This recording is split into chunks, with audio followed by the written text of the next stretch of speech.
Les yeux rivés vers le ciel, Patricia Legnaud semble entrevoir la fin d'un cauchemar. Les échafaudages se défont peu à peu, laissant apparaître le Rivaux, débarrassé des stigmates de l'incendie. Il y a moins d'un an, 500 mètres carrés de toiture étaient partis en fumée. Un épisode douloureux pour le Rivaux que les propriétaires auraient pu vouloir effacer. Au contraire, dans les jardins de Contes de Fées, un mémorial a été aménagé autour de cet incident qui aujourd'hui fait partie de l'histoire du château. C'était très important puisque nous avons une exposition qui raconte la vie du Rivaux à travers les siècles depuis sa construction au XVe siècle, de montrer aussi ce qui s'était passé à notre époque au début du XXIe siècle pour pas qu'on l'oublie. Un mémorial également en hommage aux entreprises qui se sont investies pour le Rivaux.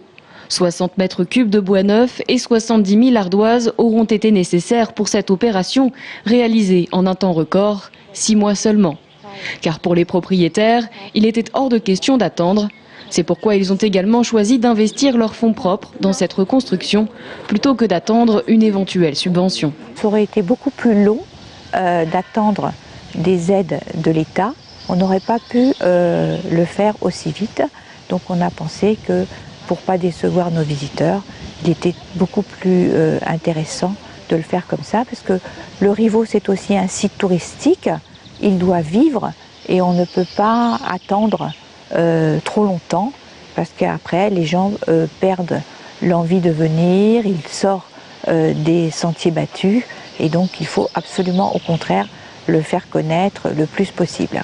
À l'aube de la saison estivale, le Rivaux se prépare donc à accueillir ses visiteurs comme il se doit. Une exposition a pris place dans la salle réouverte du premier étage. En ce 1er juillet 2011, un nouveau jour semble donc se lever sur le Rivaux.